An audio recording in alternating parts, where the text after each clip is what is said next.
André, c'est un entrepreneur. On en a beaucoup dans notre gouvernement. Entrepreneur du Saguenay-Lac-Saint-Jean. On connaît bien les régions. Donc, très content d'être avec toi ici. Je veux saluer les maires qui sont ici, à commencer par Normand Grenier, M. Richard. Champagne. Il y en a-tu d'autres que j'oublie? Et en plus, Sébastien Nadeau. J'ai vu son frère hier soir parce qu'il y avait une activité avec les producteurs de porc. Donc, son frère qui est producteur de porc. Il n'y a pas de raison que le maire de l'Assomption ne comprenne pas les producteurs agricoles. Je veux saluer le président de l'UPA national, Marcel Groslot, qui se trouve être un producteur laitier. On est dans une ferme laitière, je suis content. M. Papin, président de l'UPA de La Notière, qui a ses petits papiers, là, ça m'inquiète. La façon de créer de la richesse, ça passe par plus d'investissements privés. On ne crée pas de la richesse avec du public, on crée de la richesse avec du privé. Mais le gouvernement, donc le public, a un rôle à jouer pour aider le privé à investir. Puis il ne faut pas se gêner, là.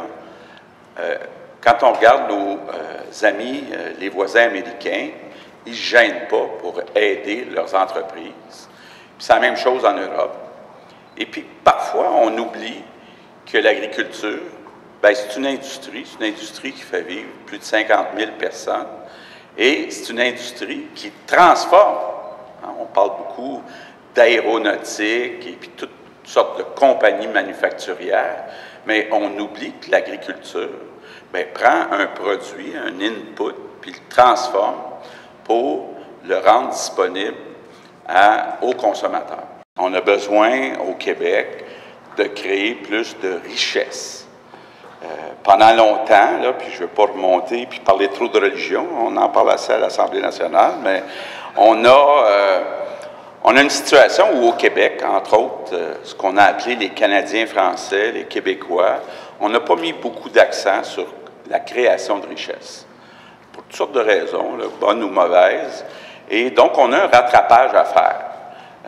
C'était mal vu d'être riche, puis pourtant, on a besoin de la richesse, d'abord pour avoir de l'argent dans ses poches, mais aussi pour être capable de se payer des services en santé, en éducation, dans tous les domaines. Donc, on a un retard à rattraper par rapport à l'Ontario, par rapport au reste du Canada, là, surtout du côté ouest. Peut-être que les maritimes, c'est plus semblable à nous autres, malheureusement, là, mais on a un rattrapage à faire avec l'Est du Canada puis l'Ontario, puis avec les États-Unis.